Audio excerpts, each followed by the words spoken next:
Real estate में अगर हम पैसा लगाते हैं तो सबसे बड़ी अपॉर्चुनिटी जिसकी हम तलाश में रहें वो क्या है? सबसे पहले अपना गोल डिसाइड करो। गरीब लोग अपने नाम पे घर लेते हैं, अमीर लोग ऐसा काम बिल्कुल नहीं करते। अब टेक्निकली मैं पुअर हूँ, प्रॉपर्टीज मेरे पास जितनी मर्जी हैं, आप सर्च करोगे मेरे नाम पे कोई प्रॉपर्टी नहीं मिलेगी आपको। और ये फ्लिपिंग प्रॉपर्टीज अब भी प्रॉफिटेबल है?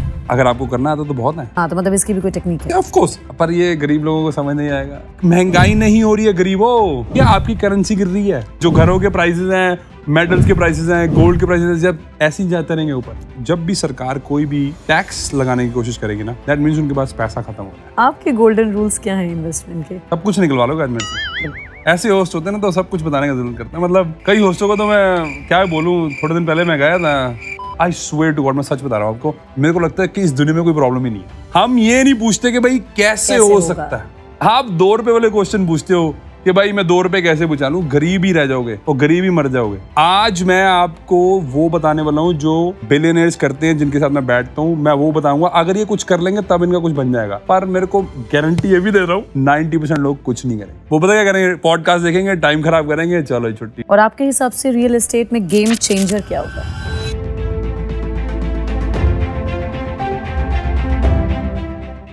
हेलो व्यूअर्स, आज का एपिसोड रियल एस्टेट में इन्वेस्ट के जो शौकीन हैं उन लोगों के लिए बहुत खास है, क्योंकि आज हमारे साथ एक शानदार प्रॉपर्टी स्ट्रेटेजिस्ट जसमीत सिंह हमारे साथ हैं, जो आपको बताएंगे कि आपको कब और कहां इन्वेस्ट करना है ताकि आपको बेहतर रिटर्न मिल सके, और वो भी सिर्फ इंडिया में नहीं, ग्लोबली, यानी कि विदेश में भी। जसमीत, आपका बहुत बहुत स्वागत है। Thank you so much Jyotsna, thank you so much for having me. पहले तो यार आपका सेटअप बहुत बढ़िया है। Thank you so much. बहुत लुक्ड आफ्टर सेटअप है और ऑब्वियसली टीम आपकी बहुत बड़ी। Thank you so much for having me. Thank you. Jasmeet, सबसे पहला मेरा यही सवाल है कि अगर कोई इस रियल एस्टेट की दुनिया में आना चाहता है, इन्वेस्टर के माइंडसेट में सबसे पहले क्या चीज़ होनी चाहिए? कैसा होना चाहिए इन्वेस्टर का माइंडसेट? पैसा कल कमाने की ना भूख। हमारे में भूख इतनी है कि भाई कल पैसा कमा लूँ। ये ब्लिंकिट ने हमारा दिमाग खराब कर दिया। ब्लिंकिट में क्या है कि आप जो ऑर्डर करते हो आपको अभी मिल जाता है या 2 मिनट में मिलता है, राइट? उसमें क्या है कि आपके पेशेंस लेवल वो बिल्कुल खत्म है। किसी को नहीं पता है कि मैंने 10 साल लगा के $70,000 जोड़े थे। तब मैंने प्रॉपर्टी इन्वेस्टिंग उसके बाद शुरू कर दी। उससे पहले भी मैंने बिजनेस करा है। ज्यादातर लोग जो मैं लिख के दे सकूँ 90%, क्योंकि मैं बिलियनर्स के साथ भी काम करता हूँ। बिलियनर्स का माइंडसेट कुछ और है और गरीबों का माइंडसेट कुछ और है। जो ये कल पैसा कमाने वाला है ना, ये गरीबों का माइंडसेट है। और तुम गरीब इसलिए हो क्योंकि तुम कल पैसा कमाना चाहते हो। तो it's mindset, it's a very very different mindset. उनको पता है, वॉरेन बफेट को पता था कि भाई मेरा एक्चुअल में जब मैं पैसा कमाऊंगा ना वो बहुत बाद में कमाऊंगा। उसने 99% ऑफ द वेल्थ है ना उसकी 60 साल के बाद कमाई है उसने। पर इतना पेशेंस है हमारे में। हम कल अमीर होना चाहते हैं, ये प्रॉब्लम है सबसे बड़ी। लेकिन जसमीत के दिमाग में कब आया कि पैसा अर्न करने से नहीं, इन्वेस्ट करने से ग्रो होता है? ये तो शुरू से ही है ना हमारे घर, बिकॉज हम 3rd जनरेशन रियल एस्टेट। तो मेरे दादाजी भी बहुत टॉप ए क्लास बिल्डर थे, डेवलपर थे। उन्होंने कुवैत में भी प्रॉपर्टीज डेवलप करी हैं, इंडिया में भी तो ऑब्वियसली करी हैं। सो वो शुरू से हमें पता है कि भाई इन्वेस्ट करना है। एंड ही वाज, आप बोल सकते हो कि भाई उन्होंने मेरा माइंडसेट जो है शेप करा है। शेप ऐसे करा है कि भाई जब मैं छोटा था तो मेरे दादाजी और 7 भाई हैं, तो 7 में से वो नंबर 2 है, पर पैसा सबसे ज़्यादा हमारे पास था। तो उसमें होता क्या था कि भाई सब हमारे घर पे आते थे दादाजी एडवाइस लेने के, भाई ये मैं फंस गया हूँ, भाई क्या करूँ, इसके बाद क्या करूँ। तो I used to be in that room. अब मैं उस रूम में छोटा, जैसे होता है ना छोटा बच्चा जो जाके सामान ले गया था, चल भाई बाहर कोक ले गया, चल भाई समोसे ले गया, चल भाई ये। सो आई वाज दैट गाय। हमें पता नहीं कि 0 से 7 तक जो हमारी एज होती है उसमें हम स्पंज होते हैं। आपके दिमाग में जो भी चल रहा है ना, आप वो ही गेन कर लोगे। आपका एनवायरनमेंट जो है ना वो ही कर लोगे। तो मेरा एनवायरनमेंट पता क्या होता था? बिजनेस। भाई ग्रो कैसे करना है, प्रॉब्लम सॉल्विंग। अब दादाजी के पास लोग क्यों आ रहे हैं कि भाई प्रॉब्लम सॉल्व करनी है, प्रॉब्लम है जी, प्रॉब्लम सॉल्व करनी है। मेरे दिमाग में पता क्या, आई स्वेयर टू गॉड, मैं सच बता रहा हूं आपको, मेरे को लगता है कि इस दुनिया में कोई प्रॉब्लम ही नहीं है, क्योंकि मैं उसको सॉल्व कर सकता हूं।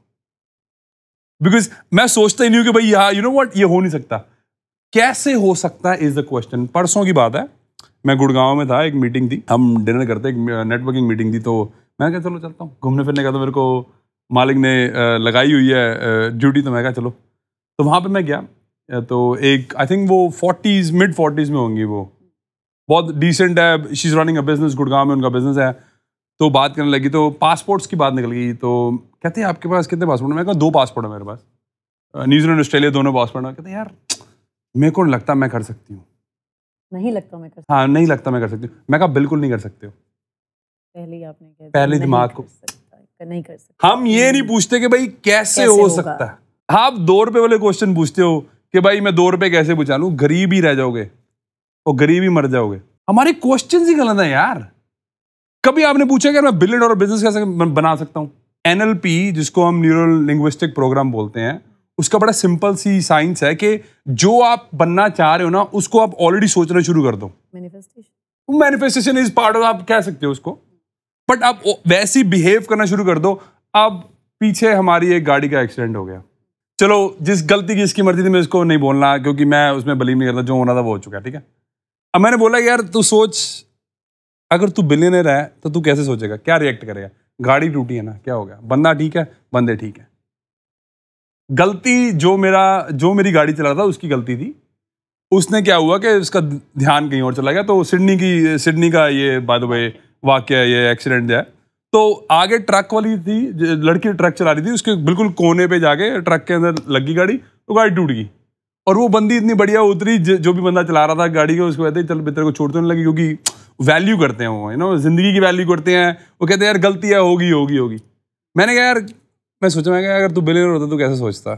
कोई दिक्कत नहीं है यार, अच्छा गाड़ी टूटी है, नहीं पैसे करते थे कितने, 2,000, 5,000, 10,000 डॉलर। अगर आपको वाकई में कुछ बनना है तो नंबर 1 आपको मैं गारंटी लिख के दे रहा हूँ, 99% लोगों ने आज तक ये करा नहीं होगा, पर अगर ये आपकी ऑडियंस कर लेगी तो उनकी जिंदगी बदल जाएगी, ये गारंटी है। क्या है वो? कि पहले सोचो तो सही, मेरे को बनना क्या है, व्हाट डू आई वांट, मेरे को अपनी जिंदगी में चाहिए क्या भाई, एम क्या है? एम क्या है, मैं कैसी जिंदगी जीना चाहता हूँ? क्या सिर्फ मैं अपने पड़ोसियों को खुश करने के लिए गाड़ियां ले रहा हूँ, कि मेरे को एक्चुअल में गाड़ी की जरूरत है, कि वही पैसा मैं निकाल के अगर प्रॉपर्टी में डाल दूं या कहीं और डाल दूं जिससे फायदा ज्यादा होगा? तो बनना क्या है? आई स्वेयर टू गॉड 99% लोगों ने आज तक लिखा ही नहीं है कि बनना क्या। सो ऑस्ट्रेलिया में तो ऑब्वियसली मेरा जो होम ऑफिस है और जो ऑफिस है मेरा, वहाँ पे व्हाइट बोर्ड बड़ा हुआ, इसमें सब सब बने हुए पिक्चर्स हैं, there are obviously personalities, attributes जो मेरे को चाहिए जहाँ पे मैं जाना चाह रहा हूँ, राइट, वो सब लिखे हुए हैं। वाओ। और क्योंकि मैं यहाँ पे हूँ, मैंने फोटो लेके आके मैं सुबह रोज उठ के देखता हूँ, अच्छा ओके, याद कराने के लिए, क्योंकि मैं अभी वहाँ पे नहीं हूँ। मैं गारंटी दे रहा हूँ 99% लोगों ने ये करा ही नहीं होगा। तो फिर आप रोते क्यों होगा अगर 99% हो? क्यों कंपेयर करने की कोशिश करते हो टॉप 1% बनने के लिए? टॉप 1% बनने के लिए या तो रो मत, ठीक है, या तो करना शुरू कर दो। आज मैं आपको वो बताने वाला हूँ जो बिलियनर्स करते हैं, जिनके साथ मैं बैठता हूँ, मैं वो बताऊंगा। अगर ये कुछ कर लेंगे तब इनका कुछ बन जाएगा, पर मेरे को गारंटी ये भी दे रहा हूँ 90% लोग कुछ नहीं करेंगे। वो पता क्या करेंगे? पॉडकास्ट देखेंगे, टाइम खराब करेंगे, चलो छुट्टी। एंटरटेनमेंट होता है ना, जैसे कि कोई बंदा आया बोल के चला गया, बस बात। नहीं, हमारे व्यूअर्स ऐसे नहीं है जसमीत। हमारे व्यूअर्स आपसे एजुकेशन लेंगे और उसके बाद उसे एग्जीक्यूट करने की कोशिश करेंगे। I really hope so, because I'm really wanting to give it away everything. Like they really want to, I'll give it away everything. पर अगर ये चाहे तो। आपकी पैदाइश कहाँ की है? दिल्ली। तो पहली प्रॉपर्टी आपने कहाँ बाय की थी? पहली प्रॉपर्टी मैंने एक्चुअली न्यूजीलैंड में बाय करी थी, क्योंकि मैं न्यूजीलैंड में बड़ा हुआ था, तो मैंने जो पहली प्रॉपर्टी बाय करी थी वो न्यूजीलैंड में बाय करी थी। और ये इंडियन मार्केट को आप कैसे देख रहे हो? क्योंकि लोग जो हैं वो इसे घर खरीदने को या रियल एस्टेट में इन्वेस्ट करने को एक इमोशनल एसेट के तौर पर देखते हैं, नॉट अ फाइनेंशियल एसेट के तौर पर। इस माइंडसेट को हम कैसे देखते? गरीब रहना तो ऐसे रख लो, इमोशनल रहो, दैट्स फाइन, कोई दिक्कत नहीं, नो प्रॉब्लम। जो अमीर लोग, पता क्या आपको सच बताऊं, वो सीक्रेटली हंसते हैं, पता है, वो हंसते हैं कि भाई इन्होंने इमोशनल रह के पूरी जिंदगी निकाल देनी है। हमारा फायदा है कि भाई जो बिजनेस और प्रॉपर्टी जो ये कहेंगे यार ये सुंदर नहीं दिखती, वो ये खरीदेंगे नहीं, वो मैंने ऐसा पैसे बनाया अपने, मैंने वो प्रॉपर्टीज बाय करी है जो ओल्ड प्रॉपर्टी जिसको आप टच नहीं करते ना, मत करना प्लीज, मत करना। मैं आपको सीक्रेट बता रहा हूँ, पर आप करोगे तो फिर भी नहीं। आप नई प्रॉपर्टी खरीदना। ओल्ड प्रॉपर्टीज में इतनी प्रॉपर्टी वैल्यू ऐड हो सकती है कि मैं उसका अपना पैसा डबल बहुत जल्दी कर सकता हूँ यूज करके।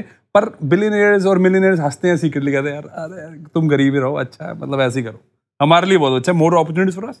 आप समझो, मैं आपको गेम बता रहा हूं, मैं आपको सब कुछ खोल के बताने के लिए राजी हूं। आप उसके बाद भी अगर नहीं करोगे तो किसकी गलती? इन्वेस्टर की। मैं बोल रहा हूं कि रेंट वेस्टिंग कर लो। रेंट वेस्टिंग का मतलब ये है कि भाई जहां पे तुमने रहना वहां पे रेंट करो, और भाई प्रॉपर्टी जहां पे आपको लगता है पैसे बनने वाला वहां पे डालो।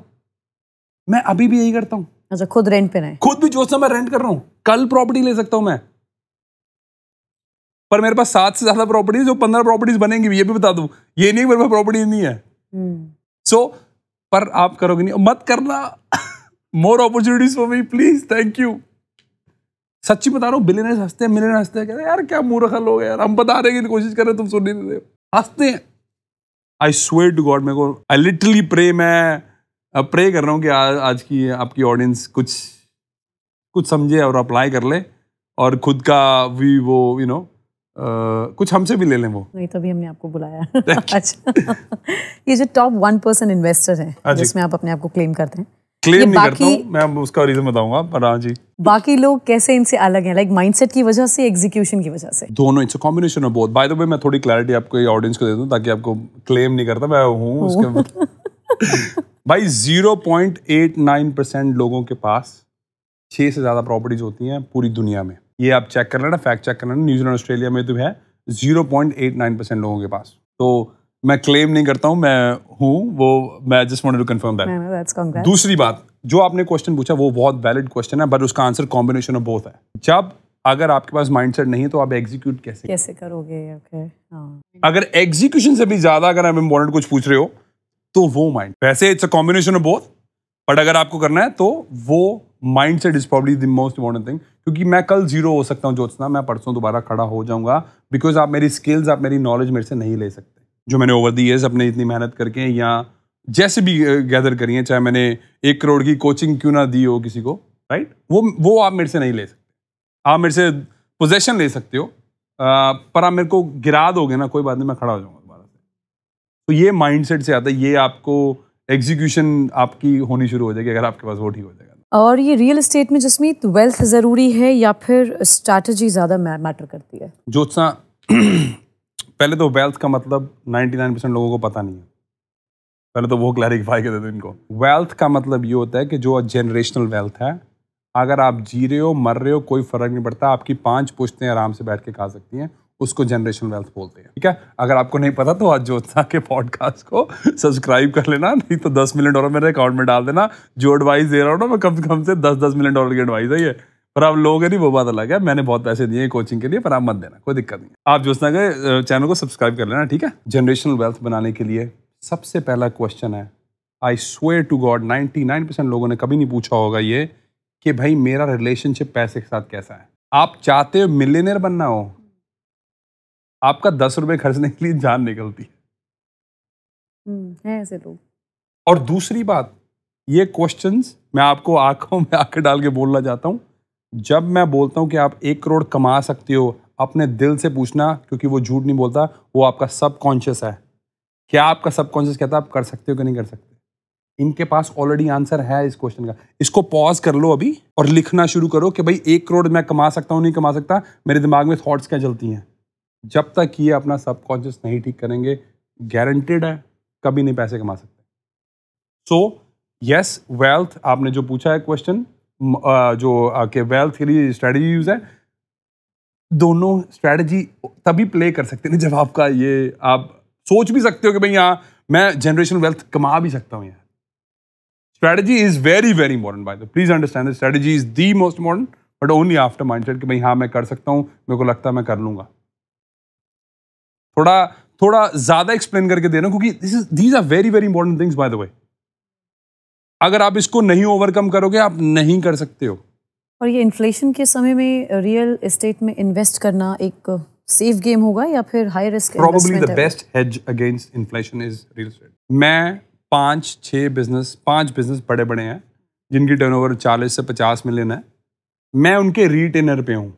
उनके रिटेनर पे ऐसे हूँ कि वो क्या करते हैं, वो पैसा बिजनेस से कमाते हैं, बट वो मेरे को हर महीने पैसे भेज देते हैं अपने आप अकाउंट में, चाहे वो इन्वेस्ट कर रहे हैं कि नहीं कर रहे हैं, जस्ट बिकॉज उनको मेरी एडवाइस चाहिए। तो जो अमीर लोग कर रहे हैं, जिनका टर्नओवर 40 से 50 मिलियन 100 मिलियन उनका बिजनेस कमा रहा है, और वो उसके बाद वो रियल एस्टेट में इन्वेस्ट कर रहे हैं, तो आप सोचो कि भाई रियल एस्टेट क्या होगा, क्या है। बिल्कुल, बट अपने देश में, लाइक इंडिया में, स्ट्रक्चर की कहीं ना कहीं कमी दिखती है जी। और इतने समझदार लोग, एक अगर मैं आम भाषा में बोलूँ, लेमैन की भाषा में, कि जब हम किसी डीलर के पास जाते हैं, किसी बिल्डर के पास जाते हैं, तो वो इस तरीके से इस तरह लाइक प्रैक्टिकल होकर के चीज़ों को नहीं बेचता है, और खरीदने वाले को भी नॉलेज नहीं होती वो कैसे खरीदे। शायद वो इस वजह से भी कुछ बातों में आ जाता है, जिस वजह से उसे बाद में अच्छा इन्वेस्टमेंट का रिटर्न नहीं मिलता। तो इस स्ट्रक्चर को कैसे मजबूत करें अपने देश में, कहाँ कमी कहाँ है? सबसे पहले तो आप डिमांड करो ना स्ट्रक्चर की, आप डिमांड तो करो स्ट्रक्चर की। जो तो अनरेगुलेटेड है, वो जो बेच रहा है वो तो अपना पैसे कमा रहा है। पैसे कमा रहा है, हाँ बिल्कुल। आप कर रहे हो इमोशनल इन्वेस्टिंग। मेरे चाचे ने बोल दिया यार वहां पे ना हाईवे आ रहा है। कौन सी रिसर्च करी है जी उन्होंने? हमारा ज्योत्सना 24 डाटा पॉइंट्स होते हैं जब भी हमने कहीं पे इन्वेस्ट करना होता है ना, चाहे वो सिटी है, चाहे वो शहर है, चाहे जो भी है, 24 डाटा पॉइंट्स हैं हमारे कि भाई जब तक ये 24 पॉइंट देखेंगे इसमें से 19 पॉइंट स्टिक नहीं होंगे तब इन्वेस्ट नहीं करते हम। हमारे पास इतने टूल्स हैं। सो हमारा डाटा ड्रिवन अप्रोच होता है कि भाई हमें पता है कि ये यहाँ पे पैसा क्यों बनेगा, कौन करता है यहाँ पे। मैं इसी क्वेश्चन पे आ रही थी कि डेटा एनालिसिस इज इंपॉर्टेंट या फिर location intuition is important? Data analysis, क्योंकि डेटा जो है वो झूठ नहीं बोलता। वहां पे हमें ऑलरेडी पता है कि ये सबब 15,000 सबब है ऑस्ट्रेलिया में। इस साल हमने सिर्फ 25 सबब में पैसे डाले हैं। That's it. सोचो 15,000 और सिर्फ 25 मिनट, सिर्फ 25 में डाले, क्योंकि हमें पता है, हमने डाटा ड्रिवन हमारी जो अप्रोच है, हम ऑलरेडी डाटा एनालिसिस कर चुके हैं भाई ये पैसा बहुत बना के देंगे इस साल। नेक्स्ट ईयर हमारी रिसर्च दोबारा होगी और उसके बाद हमें पता चलेगा भाई, क्योंकि पॉपुलेशन जो है is a very important role. मतलब पॉपुलेशन जो है आपकी वो कहाँ जा रही है या फ्यूचर में कहाँ जाएगी, that plays a very important role. तो हमारे उसमें one of the data sets में से वो यही है कि भाई पॉपुलेशन कहाँ जा रही है और फ्यूचर ग्रोथ कहाँ है और लोग वहां पे क्यों जाएंगे। तो this is what we do. We don't do ऐसे नहीं कि भाई हाँ चलो ले लो जी छुट्टी है। ज्योत्सना, मेरे चाचा ने बोला था आप ले लो ना, है? आप अपनी पूरी जिंदगी की कमाई डाल रहे हो, बिल्कुल कुछ रिसर्च नहीं है, फिर आप रोते हो ओह बड़ा मुश्किल है जी, मेरे तो पैसे डूब गए जी, मेरे को तो लगाना नहीं है इसलिए मेरे को स्टॉक मार्केट में लगाना है। स्टॉक मार्केट में कौन सी गारंटी है कि आपकी रियल एस्टेट को रियल एस्टेट क्यों बोला जाता है? अभी जो मैं पॉडकास्ट करके आया हूँ वो कहते हैं यार मेरे को तो पता नहीं था एक्चुअल में रियल एस्टेट को रियल एस्टेट बोलते क्यों है। मैंने उसको बोला क्योंकि ये रियल एसेट है और ये रियल एस्टेट है, क्योंकि आपको टच फील कर सकते हो आप। कह रहा ओ अच्छा तब इसको रियल एस्टेट बोलते हैं। मैं कहा हाँ। तो स्टॉक मार्केट में आप पैसे डाल देते हो, उसमें भी आप कोई रिसर्च नहीं करते हो, जो बोल दिया चाचे ताए ने मामे ने जो बोल दिया वो ले लेते हो। यहाँ कोई दोस्त होता है या कुछ आपको मार्केट से आवाज आती है आप ले लेते हो। एक्चुअल में जब मार्केट से आवाज आती है तब तक वो वहां पे काम हो चुका होता है। दैट मीन्स आप अभी जब डंप होने वाला सब कुछ है तब आप खरीद रहे हो, फिर आप में रोते हो हाय मैंने तो ये मीम कॉइन खरीद लिया था, हाय हाय ये स्टॉक खरीद लिया था मैंने, तो पैसे कर गए मेरे, मैं अभी इन्वेस्टिंग नहीं करूंगा। एक्चुअल में इसका नेगेटिव इम्पैक्ट्स भी हैं। अब देखो ना, आपने पैसे डालने की कोशिश करी, पैसा हार्ड अर्न तो होता ही है, आप मेहनत तो करते ही हो, ऐसे तो नहीं फ्री में मिल रहे हैं। अटल साहब का बाप बहुत अमीर है जो ब्लैक पे पैसा छाप रहा है वगैरह, ये लो जी। पर ब्लैक वालों मेरे पास आपके लिए भी स्ट्रेटेजी है, बाद में बात करेंगे फिर कभी। पर एक मजेदार और बहुत सीधी बात मैं बोलती हूँ, मजेदार भी नहीं है, मुझे तो लगता है दुखद है। एडवाइजर्स ही बहुत महंगे हैं, हर कोई अफोर्ड ही नहीं कर सकता। फिर किससे हम जानकारी हासिल करें और खुद से कैसे हम डेटा एनालिसिस कर सकते हैं, अगर आप बता सकें। डेटा एनालिसिस करने के लिए हम हर साल 1 करोड़ की इन्वेस्टमेंट करते हैं, तो आप वो तो नहीं कर पाओगे। हाँ, सब तो नहीं कर पाएंगे ऑब्वियसली। हर साल हमारे start of the year $2 lakh, जिसको मतलब 1 करोड़ 10 लाख का मतलब ऑलमोस्ट अमाउंट बनता है, हम उतनी रिसर्च के लिए पैसा डालते हैं। तो मतलब आप ऐसे तो ना मत बोलो कि भाई आप अंटिल अनलेस आप उतनी इन्वेस्टमेंट करें दैट इज फाइन, कोई दिक्कत नहीं है, उसमें कोई दिक्कत नहीं है।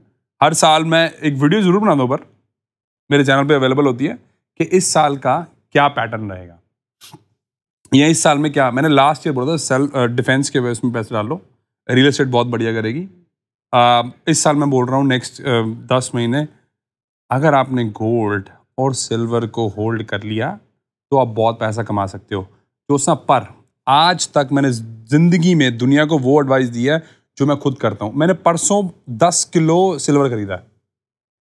मैं एडवाइस वो देता हूँ जो मैं खुद करता हूँ। मैं आज तक, आप मेरे पास आओगे या तो अपने एक्सपीरियंस एक्सपीरियंस है, या नहीं होगा तो मैं अपने दोस्त को जो 100 मिलियन वर्थ है, जिनकी जो ऑलमोस्ट बिलियनर हैं, उनको फोन करता हूँ, हाँ भाई व्हाट डू यू थिंक, तो एडवाइस वही देनी है जो जिससे लोगों का फायदा हो, लोगों का भला हो, नहीं तो नहीं देनी। सिंपल सी बात है। सोना और सिल्वर अच्छा दे जाएगा आने वाले कुछ महीनों में। हाँ, पैसे कमा जाएंगे। आपका ये पॉडकास्ट जो देख रहे हैं ना, दे विल कम बैक से थैंक यू टू यू 10 महीने बाद अगर रख लेंगे तो।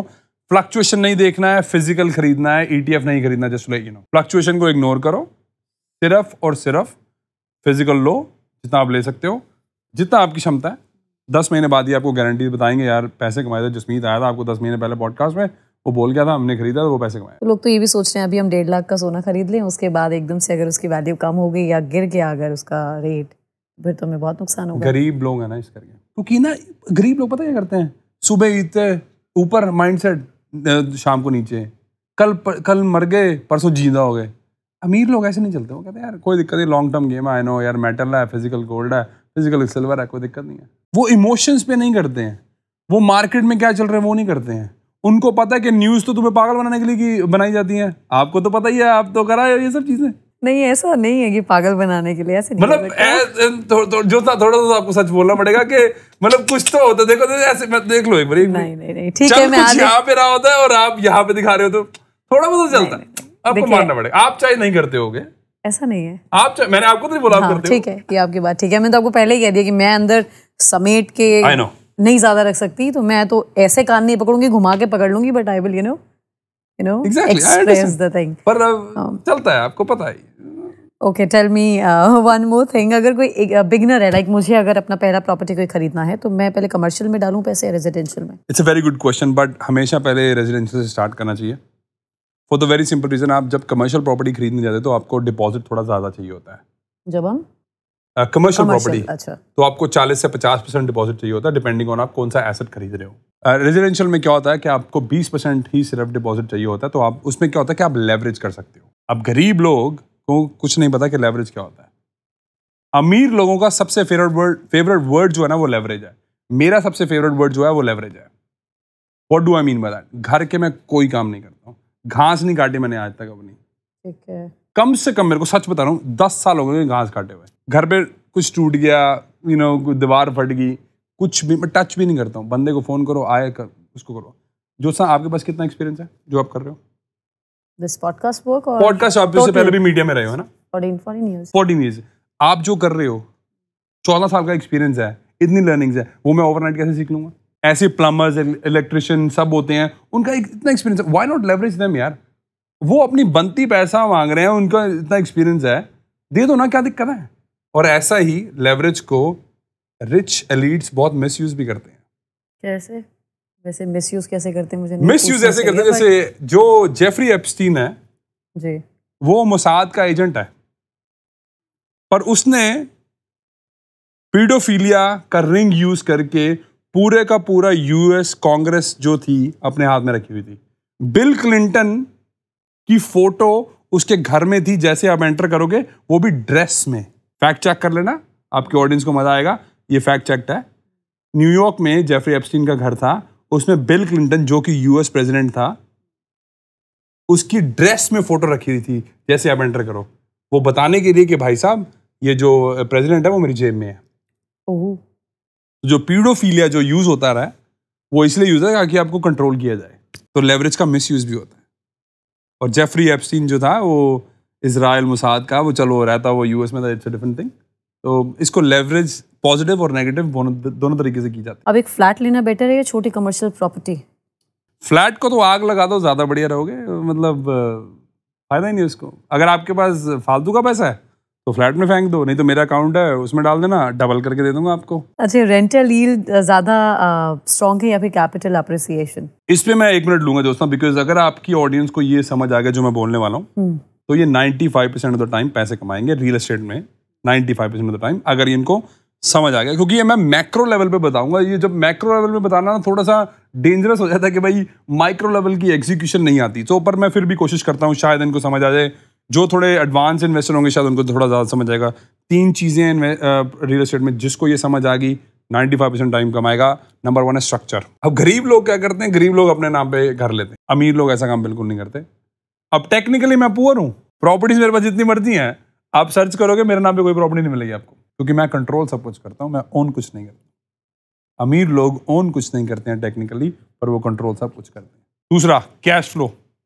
जिस बंदे के पास रियल एस्टेट में कैश फ्लो नहीं होगा वो जिंदगी में रियल एस्टेट में पैसा नहीं कमा सकता। थोड़ी देर के लिए कमा सकता है, पर वो ज्यादा लंबी गेम नहीं खेल सकता, ज्यादा बड़ी गेम नहीं खेल पाएगा अनटिल अनलेस आपका बिजनेस बहुत तगड़ा है, आपके पास और बहुत तरीके के कैश फ्लो है, दैट्स डिफरेंट। तो जो थर्ड है वो ग्रोथ है। तो एक्चुअल में जो आपका आंसर है वो दोनों ही है, 3 चीजें हैं, स्ट्रक्चर भी चाहिए, कैश फ्लो भी चाहिए और ग्रोथ भी चाहिए। इन तीनों में से आप कुछ भी मिस करते हो तो आप ज्यादा लंबा नहीं खेल पाओगे। और ये फ्लिपिंग प्रॉपर्टीज अब भी प्रॉफिटेबल है? अगर आपको करना आता तो बहुत है। करना आता मतलब इसकी भी कोई टेक्निक है? ठीक है, ऑफ कोर्स, पर ये गरीब लोगों को समझ नहीं आएगा। पर मैं आपको थैंक यू कर रहा हूँ, आपको मत खरीदना वो प्रॉपर्टीज जो गंदी हैं, मेरे को खरीदने दो, मेरे क्लाइंट्स को खरीदने दो। Old is gold, old is according to just me. तो आप पुरानी प्रॉपर्टी खरीद सकते हैं। मत खरीदना यार, मेरे को हमें खरीदना था यार, कोई दिक्कत नहीं, हम खरीदेंगे, हमारे पास बहुत इन्वेस्टर्स हैं, बहुत बंदे हमारे साथ काम कर रहे हैं। दोस्तों प्लीज अंडरस्टैंड करो, मैं अभी एक शेख फैमिली है, उनको होटल्स बाय करके दे रहा हूँ ऑस्ट्रेलिया में। इंटरेस्टिंग। उनके साथ भी हम सेम स्ट्रेटजी अप्लाई कर रहे हैं। मैंने उनको यही बोला कि हम पुराने होटल्स बाय करेंगे, उसको अपग्रेड करेंगे और फिर उसको बेचेंगे। अगर आपको नहीं बेचना, कि आप क्या करोगे, जब आप ओल्ड होटल लेते हो, उसको अपग्रेड करते हो तो उसकी वैल्यू ऊपर जाती है, अब उसको लेवरेज कर लो ना, उसके अगेंस्ट लोन और ले लो और फिर उसके यूज करके एक और प्रॉपर्टी ले लो। सो प्रॉपर्टी फ्लिपिंग कर सकते हो, और प्रॉपर्टी फ्लिपिंग उनको करनी चाहिए जिनके पास अभी ज्यादा पैसा नहीं है, वो बिल्कुल स्टार्ट कर रहे हैं, और उनको प्रॉपर्टी फ्लिपिंग चाहिए, क्योंकि पैसा चाहिए, पैसा डालेंगे, लिमिटेड पैसा होता है तो निकालने के लिए यस फ्लिपिंग करो। पर जिनके पास ऑलरेडी पैसा है, या जिनके माँ बाप के पास घर है, जिनके पास इक्विटी है, इक्विटी का मतलब है उसके अगेंस्ट लोन ज्यादा नहीं है, आप उन लोगों बंदों को नहीं करना चाहिए, उनको हाइब्रिड मॉडल अप्लाई करना चाहिए। हाइब्रिड मॉडल पूछोगे तो बताऊंगा, ऐसा नहीं हाँ बताऊंगा। बिल्कुल बताओ ना।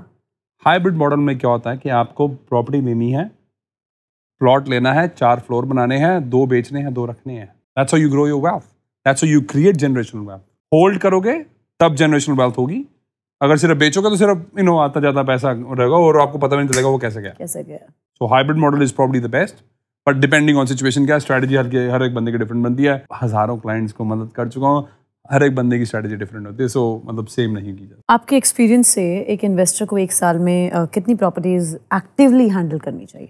डिपेंडिंग ऑन आपके पास कितने रिसोर्सेज हैं। अगर आपके पास रिसोर्सेज नहीं है तो हम कर देंगे, कोई दिक्कत नहीं है। सीरियसली हम कई क्लाइंट्स की 10-10, 12-12 बहुत प्रॉपर्टीज, डिपेंडिंग ऑन आपके पास कितने रिसोर्सेज हैं, आप प्रोफेशनल हो, आप बिजनेस रन करते हो, आपके पास टाइम कितना है, आपके पास कोई घर पे बंदा है जो मैनेज कर सकता है, उसके पास एक्सपीरियंस है, बहुत सारी चीज़ें हैं। लॉट ऑफ क्वेश्चनिंग जो है मेरे को करनी पड़ेगी। इसका कोई स्ट्रेट फॉरवर्ड आंसर नहीं है, बिकॉज सिचुएशनल बेस्ड है ये। हाँ जी, बट अनलिमिटेड मेरा जो मेंटोर है, जो मेरा दोस्त है, उसकी वैल्यू कम से कम $100 मिलियन है। $100 मिलियन है, समझ गए हो? 550 करोड़ जिसको बोला है बिग अमाउंट उसकी वैल्यू है। उसके पास 60 प्रॉपर्टीज थी, वो खुद भी मैनेज कर रहा था। अब उसके बाद बड़े बड़े होटल्स हैं, क्योंकि वो कमर्शियल में इन्वेस्टेड है। तो डिपेंडिंग ऑन आपके पास कितना टाइम है, क्या आपके पास पैसे हैं, कितने रिसोर्सेज हैं, so it all depends on that. हाँ जी, मैं आपसे अगला सवाल ये करने वाली थी कि लोन लेना क्या गलत है, और हम लेवरेज को हम स्मार्टली कैसे यूज कर सकते हैं, बट लोन तो आप बता रहे हैं it's obviously no doubt beneficial. चलो मेरी मत सुनो, लेवरेज को कैसे हम स्मार्टली हैंडल करें? आप लोन की बात मेरे मत सुनो, लेवरेज की बात मेरे मत सुनो। एक क्वेश्चन कभी अपने आप से कर लो यार, एप्पल के पास $100 बिलियन कैश पड़ा हुआ है, कैश उनके अकाउंट में पड़ा सड़ रहा है, उनको लोन लेने की क्या जरूरत है? पॉइंट क्या जरूरत है उनको लोन लेने की? कोई तो होगा जो, कोई तो बात होगी ना उनको समझ आ रही जो आपको नहीं समझ आ रही। वो आपको ये समझ नहीं आ रहा है कि जो इन्फ्लेशन है वो सिर्फ आपके कैश पे अप्लाई नहीं होता है, वो आपके लोन पे भी अप्लाई होता है। अगर ये समझ गए तो $10 मिलियन की और एडवाइस है, 20 मिलियन हो चुके हैं अभी तक आपकी ऑडियंस के। एडवाइसेस देने में आपने कोई कमी नहीं छोड़नी, इतना ध्यान रखिएगा। सब्सक्राइब कर लेना अगर पैसे नहीं दिए ना तो शर्म कर लो थोड़ी सी, इतनी मेहनत कर रही ज्योत्सना और उनकी टीम। आपके गोल्डन रूल्स क्या हैं इन्वेस्टमेंट के? इन्वेस्टमेंट के गोल्डन रूल बड़े सिंपल है, जो ही मैं आपको बता चुका हूँ। स्ट्रक्चर, कैश फ्लो, ग्रोथ और मेटल्स, और 1% ऑफ माई जो होल्डिंग्स है वो क्रिप्टो है, क्योंकि क्रिप्टो उससे वही पैसा डालना जो आपको लगता है कि भाई खत्म है तो हो जाए, कोई दिक्कत नहीं है। ये जिगरा इसके लिए होना जिगरा इनके पास है नहीं है। 90% लोगों को तो ऐसे ही मर जाएंगे बस, हाय यार लोन ले लूंगा, नहीं। अच्छा, प्रॉब्लम ये है कि कभी क्वेश्चनिंग नहीं करेंगे। हमेशा फर्स्ट प्रिंसिपल से बात सोचने की कोशिश करें जी, भाई ये मैं लोन क्यों नहीं लेना, ये मेरे दिमाग में बिलीफ सिस्टम आया कहाँ से है। और कितने इंडस्ट्रियलिस्ट और बिजनेसमैन लोन ले लेके देश से भाग गए। अरे जो भागे वो तो भागे यार, वो तो चोर थे, आप तो नहीं हो ना, क्या आप भी चोर हो? ये आपको पता, ये मेरे को नहीं पता, ये आपके ऑडियंस को पता है इसमें? नहीं, मुझे तो नाम लेने की भी जरूरत नहीं है, लोगों ने अंदाजा लगा लिया होगा, तो उनको ये समझ आ रही होगी कि भाई लोन सबने लिया है। आपकी ऑडियंस ऐसे नहीं है? नहीं, मेरी ऑडियंस। अच्छा फिर ठीक है, फिर आप फिर टेंशन लेने की जरूरत है, दफा करो। वैसे भी द रियलिटी इज कि हम नेगेटिविटी के बारे में क्यों बात करें, राइट? जो चोर है उन्होंने अपने दिखा दी, आप सही तरीके से यूज कर लो यार, आप सही तरीके से यूज कर लो, जरूरी थोड़ा ना कि नहीं करना। But Jasmeet, market behaviour also matters. हम मार्केट का पीक और मार्केट का बॉटम कैसे डिसाइड करें, कैसे पता चलेगा? सब कुछ निकलवा लोगे आज मेरे से। बिल्कुल, ऐसे होस्ट होते हैं ना तो सब कुछ बताने का जरूरत करते हैं।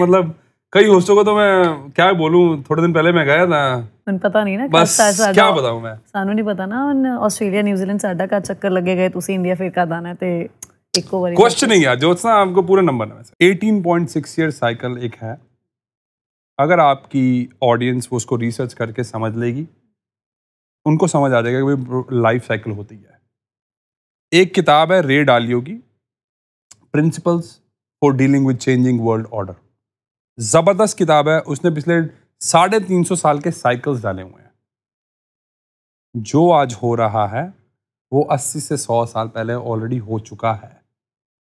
तो बिकॉज हमारे दादा परदादा हमें नहीं मिलते तो हमें वो बता नहीं सकते कि वो हो क्या रहा है या हुआ क्या था। सो अगर आप ये इतनी बस यही 2 किताबें, एक किताब नहीं है सॉरी 18.6 साइकिल का पूरी थ्योरी है, वो पढ़ लें, और ये principles with changing world, dealing with changing world order, इनको पता चल जाएगा कि सब चीज़ पैटर्न्स में आती है। पर जो मूल है हर चीज़ का, हर ग्रोथ का जो मूल है ना, वो रियल एस्टेट है। आप हिस्ट्री उठा के देख लो, जब लैंड प्राइस बूम होंगे तब बाकी सारी मार्केट छुटती हैं। और बिकॉज लैंड प्राइस क्या है कि आपको बाद में नजर आता है, क्योंकि स्टैग्नेंट होता है, सॉरी जो उसकी डिलेड रिपोर्टिंग होती है, उसे पता नहीं चलता कि भाई एक्चुअल में है क्या। जो कुछ भी है बूम हो रहा है वो सब जो होता है वो लैंड प्राइस का ड्रिवन होता है। तो अगर आप इतना कर लोगे तो आपकी जिंदगी बहुत सुखी हो सकती है। Real estate is the base, it is the base of everything. सब कुछ निकलवा लोगे, मेरे को लग रहा है आज। और ये जो इंटरेस्ट रेट्स अप डाउन करते हैं बहुत ज्यादा, इससे किस तरह का इन्वेस्टर सबसे ज्यादा इम्पैक्ट करता है? आपको ध्यान रखना है कि वेस्टर्न वर्ल्ड में प्रिंटिंग कितनी हो रही है, क्योंकि इंडिया जो ग्लोबल रिजर्व अपनी करेंसी है वो US डॉलर है अभी तक। बड़े लोग शोर मचा रहे हैं युवान टेक ओवर कर लेगा, चाइना टेक ओवर, नहीं हो सकता। युवान का भी जो करेंसी है वो backed up by US dollar है, कैसे कर लोगे? आप कह रहे हो कोई मूल से पहले जो नेक्स्ट चीज है, जड़ है, जो मूल है, जड़ जो नया पत्ता है वो, और जो युवान है वो पत्ता है, जड़ US करेंसी है, डॉलर करेंसी है। कैसे हो जाएगी? बकवासबाजी कर रहे, समझ आती नहीं आपको। जब वहां पे प्रिंटिंग हो रही है दैट मीन्स कि एसेट प्राइस जो है वो गो थ्रू द रूफ करेंगे। अब जो टैरिफ लगा ना इंडिया पे, जो डोनाल्ड ट्रंप लगा रहा है और पाकिस्तान से हाथ मिला रहा है, इसको भी लेवरेज बोलते हैं। समझोगे कैसे? क्या क्या बताऊं मैं आपको? पर ज्योत्सना बहुत बढ़िया क्वेश्चन पूछ रही है, तो मेरे को लग रहा है आज ज्यादातर तो निकाले ले आंसर ले लेगी ज्योत्सना। अच्छा, अगला मैं स्टैम्प ड्यूटी से जुड़ा। सॉरी एक सेकंड, बहुत इंपॉर्टेंट पॉइंट है, ये कंप्लीट करना जरूरी है। जब प्रिंटिंग ज्यादा हो रही है दैट मीन्स के लैंड प्राइसेस जो बढ़ेंगे, एसेट्स प्राइस बढ़ेंगे, जो आपके मेटल्स है वो प्राइस बढ़ेंगे। तो आपको देखना भाई प्रिंटिंग कहाँ हो रही है और टैरिफ कहाँ लग रहा है। तो अब टैरिफ के बाद क्या होता है? लूप होल, हवाला होगा। हवाला क्या होगा? डोनाल्ड ट्रंप को पता है कि आपकी इकोनॉमी जो पैसा आ रहा है वो ओवरसीज से आता है, एंड ही नोज कि अगर मैं रोक दूंगा, उसे टैक्स लगा दे कि आप करोगे इंडिया को पैसे ट्रांसफर 20% आपको देना पड़ेगा। अब क्या होगा? वहां से लीगली नहीं होगे, हवाला हो गया आएगा, ब्लैक मनी होगी, आपकी करेंसी ऑलरेडी टूटेगी। आप महंगाई नहीं हो रही है गरीबों, महंगाई नहीं हो रही है, आपकी करेंसी गिर रही है। इसलिए जो घरों के प्राइसेस हैं, मेटल्स के प्राइसेस हैं, गोल्ड के प्राइसेस हैं, जब ऐसे ही जाते रहेंगे ऊपर। सो ये इंपॉर्टेंट था इनको एक्सप्लेन करना ताकि इनको समझ आ जाए, इसलिए मैं रुक गया था। हाँ जी। स्टैम्प ड्यूटी जब कट की जाती है, जो गवर्नमेंट पॉलिसी है, तो वो कितना अफेक्ट करती है? ज्यादा उस पर कुछ मैटर नहीं करता। मतलब अगर अभी मेलबर्न का हाल देख लो, मेलबर्न का दिमाग खराब हो गया। मेलबर्न उन्होंने नया एक रूल पास करने की कोशिश कर रहे हैं कि अगर आपके पास 4 बेडरूम घर है और अगर आप सिर्फ 2 बंदे रह रहे हो, तो आपका जो एक्स्ट्रा रूम है वो उस पर टैक्स लगाने की सोच रहे हैं। It's fucking hilarious. Are you out of your fucking mind? What the hell is wrong with you guys? Like Victorian government, have you lost your fucking shit? Like what's on? Like ये इतना दिमाग खराब हो गया। Actual में होता क्या है, जब भी सरकार कोई भी टैक्स लगाने की कोशिश करेगी ना, दैट मीन्स उनके पास पैसा खत्म हो रहा है। तो stamp duty is obviously part of that. So India का जो प्रॉपर्टी साइकिल है अभी किस फेज में आप देख रहे हैं? इंडिया का प्रॉपर्टी साइकिल बहुत बढ़िया है। For the next 15 years, I don't see anything coming down. मतलब डिप्स रहेंगे ऊपर नीचे, मार्केट तो कभी एक पेस पे नहीं चलती है, बट बहुत स्ट्रांग है बिकॉज बहुत सारी इन्वेस्टमेंट्स आ रही हैं। इंफ्रास्ट्रक्चर में आपको इन्वेस्ट करना है, अगर आप इंफ्रास्ट्रक्चर में अच्छी तरीके से इन्वेस्ट कर लोगे तो आपकी बहुत बढ़िया हो सकती है। और अपनी ये जो 2 टियर सिटीज हैं सारी, इंदौर, चंडीगढ़, सूरत, ज्यादा ग्रोथ आप अगले 2 साल में कहाँ देख रहे हैं? 100% ऑल ऑफ दोस। मतलब मैं किसी सिटी का नाम नहीं लूंगा क्योंकि मैं रिसर्च तो ना बता दूंगा आपको। नहीं, कुछ तो बताना पड़ेगा। आपने काफी बोल दिया है तो मैं इससे ज्यादा नहीं बोलना चाहता, सब कुछ तो ना बता दूंगा यार। 20 मिलियन का ऑलरेडी इन पे कर्जा हो चुका है आपकी ऑडियंस पे।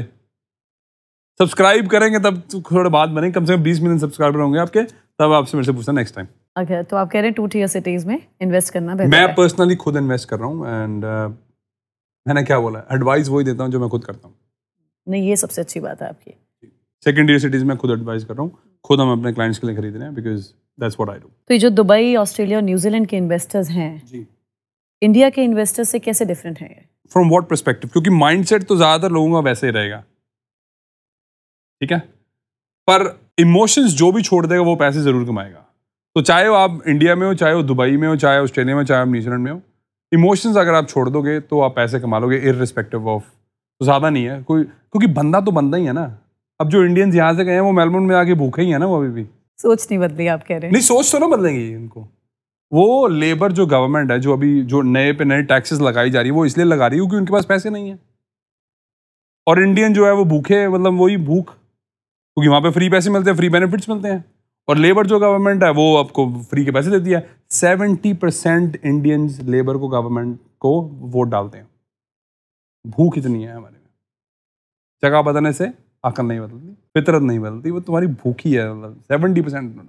जब फॉरेन सिस्टम से अगर इंडिया में कुछ अडेप्ट करना हो, और like related to real estate investment को लेकर, फॉरेन सिस्टम से हम क्या अडेप्ट करें? बहुत कुछ कर सकते हैं हम। स्ट्रक्चर ला सकते हैं, अच्छे रेगुलेशन ला सकते हैं, इजी कर सकते हैं। हमारा इतना दोस्त वहाँ पे ट्रांजैक्शन करनी इतनी ईजी है, मैं आपको बता नहीं सकता।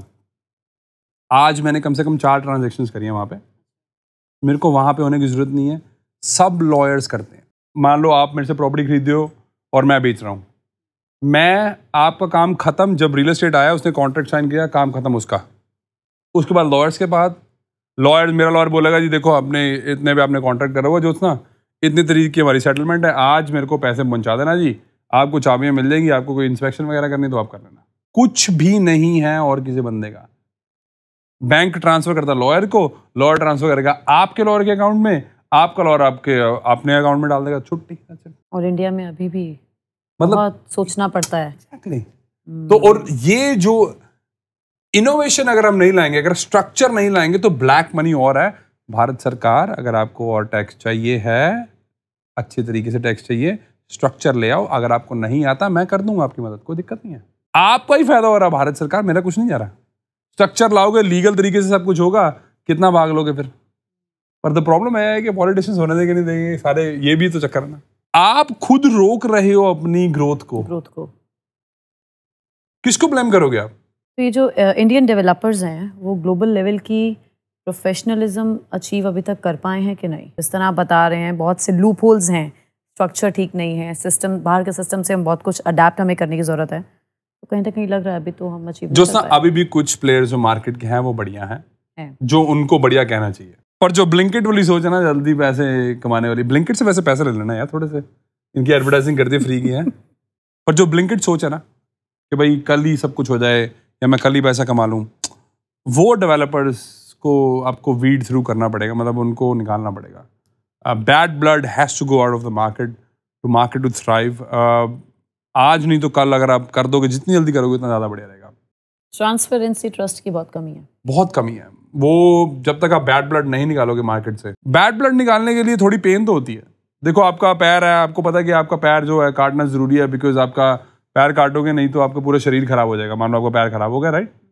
अब भगवान करे आपका नाम है बाय द वे, मैं तो सिर्फ एग्जांपल के तौर पे यूज करा था इसको, किसी का भी हुआ तो आपको पता कि है तो मेरा अंग है ना, तो मेरे को काटना तो पड़ेगा ना। आप काटोगे नहीं तो आपके बाकी सारा जो शरीर है वो खराब हो जाएगा, तो फिर आप तो बिल्कुल ही खत्म हो जाओगे। So that is what I mean by the bad developers, उनको निकालना बहुत जरूरी है। तो एनआरआईज के लिए क्या राइट टाइम है अपने देश में री एंटर करने का, इन्वेस्टमेंट को? 100%। मैं बहुत बड़ा बिलीवर हूँ। पर पता क्या, लोग शीप्स होते हैं ना, उनको तब याद आती है जब सारे उधर जाना शुरू कर देते हैं। मैं आउटसाइड द बॉक्स थिंक करूँ, मैं देखा देखी टाइप, सब देखा देखी टाइप, एग्जैक्टली वो उतना ही दिमाग है। मैं हमेशा मार्केट से 5 से 10 साल आगे होता हूँ, क्योंकि रियल एस्टेट टाइम मांगती है, डिमांड मांगती है, और जिन लोगों ने हमारे पे ट्रस्ट करके पैसा लगाया उन्होंने पैसा कमाया। तो ग्लोबल माइंडसेट या कंजर्वेटिव थिंकिंग इंडिया की अभी के लिए यस होनी चाहिए कि है? क्या है? अभी कंजर्वेटिव है। हम बड़ा सोच नहीं पा रहे हैं इन अ वे कि हम खुद ही अपनी हिंड्रेंस बन रहे हैं सो फार। हम छोटे से थोड़ा सा अमाउंट हमारा पर्सनल गेन हो जाए उसके लिए हम लोगों को हार्मलेस, जिसकी जरूरत नहीं है, मतलब हार्म पहुंचाने की, हार्मलेस मतलब प्रॉब्लम्स क्रिएट कर रहे हैं फॉर नो ऑड रीजन, मतलब जरूरत नहीं है। कितना पैसा कमा लोगे यार? कितना दे दोगे अपने माँ बाप को? कितना दे दोगे अपने बच्चों को? यार दूसरे को भी तो कमाने दो ना यार। ये गरीब माइंडसेट है ये, मतलब ये भूखा माइंडसेट है यार। मतलब पैसा कमाओ कोई दिक्कत नहीं है, पर तुम ऐसे मत करो ना कि जो शरीफ बंदे तुम उनको भी मतलब उनके सिर पे रख के पैसा मत ना कमाओ। मतलब तुम उनको हार्म पहुंचा रहे, तुम्हें पता है कि यार ये बंदा जो है ना गलत है, पर चल इसका प्रोजेक्ट हम करवा देते हैं या इसका ये कर देते हैं। ये मत करो यार। इसमें मेरे को थोड़ी सी प्रॉब्लम ये तो कैपिटलिज्म, क्रोनिक पार्ट भी कैपिटलिज्म का नहीं है, ये तो करप्शन ही है, मतलब corruption part of the capitalism है। मैं कैपिटलिज्म तो क्या ही बोलूं, करप्शन पार्ट है ये अगर निकल जाए ना, आई स्वेयर टू गॉड, मतलब पाकिस्तान से कंपैरिजन करना बंद कर दो। क्या कंपैरिजन करते हो? उनकी इकोनॉमी कहाँ है, आपकी कहाँ है? चाइना से करो ना, बिल्कुल यूएस से करो ना। तुम खुश हो जाते भाई यहाँ कुछ न्यूज चैनल लगा देंगे, आप तो नहीं करते होगे, मेरे को पता है आप तो नहीं करते होगे कभी ऐसा ना। ठीक है, पाकिस्तान से हम कंपेयर करेंगे तो हम ऊपर कभी नहीं बढ़ सकते। कब बढ़ेंगे? पर वो ईगो बूस्ट मिलता है ना, ईगो बूस्ट ना यार, है मेरे नीचे कोई, अरे भाई तुच्चा आदमी से कंपैरिजन करना क्या बात है? पर ये मत, मैं पाकिस्तान को टुच्चा आदमी नहीं बोल रहा, अब ये मत है ना, वो एग्जांपल है, ठीक है? पागल हो जाए तो तुम कमेंट करना, अच्छे हेट तो फुल फुलाना, कोई दिक्कत नहीं मेरे को। अच्छा एक चीज बताइए, वैसे तो अभी आपने बोला कि फ्लैट लेना बिल्कुल ठीक डिसीजन नहीं है किसी का, आग लगा दो भाई। लेकिन सबका अपना अपना जितना बजट होगा, अगर किसी के पास सिर्फ 50 लाख रुपए हैं, वो फिर फ्लैट खरीदे या फिर टियर 2 सिटी में कोई कमर्शियल? टियर 2 सिटी में इट्स बेटर कि आप प्लॉट ले लो, वहाँ पे एक आधा घर बना लो, वो आपको ज़्यादा बढ़िया ग्रोथ दे देगा, मैं गारंटी दे रहा हूँ। अगर आप बढ़िया तरीके से इन्वेस्ट कर लोगे, डाटा ड्रिवन, इमोशनल करोगे तो नहीं मिलेगा। और इंडिया में सोसाइटी कल्चर बहुत ज़्यादा है, खासतौर पर दिल्ली एनसीआर में, तो सोसाइटी में इन्वेस्ट करना ज़्यादा सेफ है या फिर independent? Independent will always make you more money. Okay, ये जो बात समझ ली, 30 मिलियन का कर्जा होने वाला आपके ऑडियंस पे, पर मैं दे देता हूँ, कोई दिक्कत नहीं है। दे देंगे कि नहीं? बिल्कुल बिल्कुल, अगली बार इकट्ठे हो जाएंगे, सब्सक्राइबर हो बहुत बहुत। हमेशा और हमेशा और हमेशा लैंड अप्रिशिएट करता है जमीन से। जमीन, बिल्डिंग डिप्रीशिएट होती है, एवरीथिंग एल्स डिप्रीशिएट, सिर्फ और सिर्फ लैंड होता है। तो जो बड़े शहर हैं मुंबई, दिल्ली, बेंगलोर, उनमें इन्वेस्ट करना ओवर वैल्यूड हो गया? आई थिंक मैं तो नहीं करूंगा, because for the simple reason मैं स्ट्रेटेजिक इन्वेस्टर हूँ। ऑल्सो डिपेंड्स कि भाई आपका बजट कितना ना यार, आप कौन सी स्टेज में हो अपने इन्वेस्टिंग के। मैं अभी और एक्विजिशन फेज में हूँ, क्योंकि मेरे को थोड़ा पैसा ज़्यादा अच्छा लगता है बनाने के लिए, अपने इन्वेस्टर्स को भी और अपने लिए भी। सो मैं पर्सनली शायद नहीं करूँगा until unless I get a remarkable deal कि भाई ये तो बहुत बढ़िया डील है, क्योंकि भाई मैं डील आंखें तो मैं खुली रखता हूँ, मैं माइंड सेट नहीं करता हूँ कि भाई मैंने बोल दिया तो मतलब ये नहीं कि मैं ओपन नहीं हूँ आइडियाज़। अगर मेरे को बढ़िया डील मिलेगी जरूर कर दूंगा, बट ऑल्सो डिपेंड्स कि भाई आप कौन से मोड में हो। अब ये बहुत इंपॉर्टेंट पॉइंट है। मोड इन द सेंस, अभी आप एक्विजिशन मोड में हो कि आप प्रिजर्वेशन मोड में हो? आप अपनी वेल्थ को एक्वायर कर रहे हो कि प्रिजर्व कर रहे हो? उनके लिए स्ट्रेटजीज अलग होती हैं। दोनों केसेस में अलग होगी। We need your advice. अभी नहीं बताऊंगा, सब कुछ आज नहीं बताऊंगा, बट दैट्स समथिंग दैट उनको समझ आ गया, जिनको समझदार को इशारा काफी बात है। अब इतना नाराज मत हो मेरे से।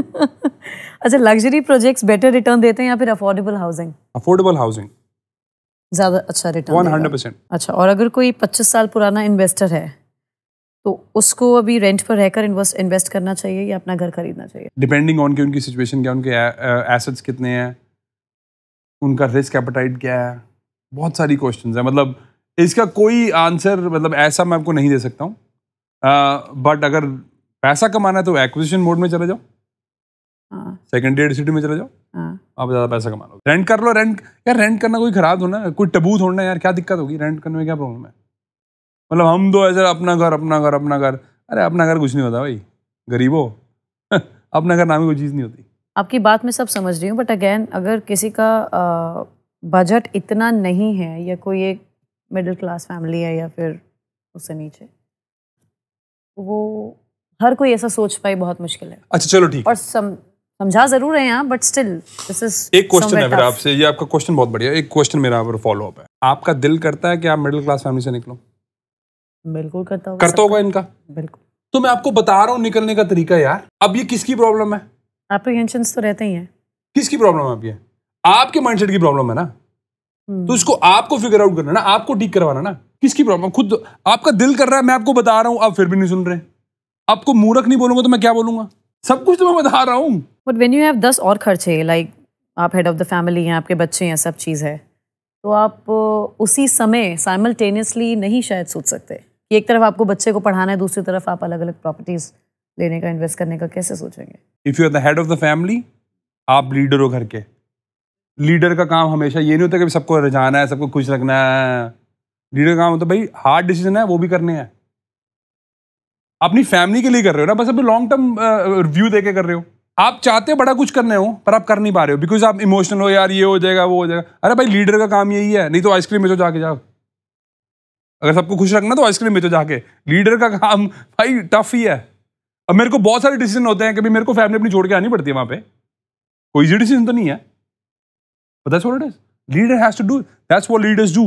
Again I say this is somewhere tough. अगर 2 बच्चे हैं और मेरे पास महीने का सिर्फ 20,000 आता है, 2 बच्चों की फीस ही अगर एक की जा रही है 8,000, एक की जा रही है 8,000, मेरे हाथ में क्या आया? तो मैं महीने का वो लोन का जो मेरे को इंटरेस्ट भी देना है वो मैं कैसे दे? तो this is exactly my point is कि आप अगर इन्वेस्टमेंट प्रॉपर्टी खरीदते हो तो आप उसको रेंट पे डाल सकते हो, तो रेंट का आपका कवर हो सकता है ना यार। फिर तो आपको बहुत थोड़े से अपने पैसे जेब में से डालने हैं ना।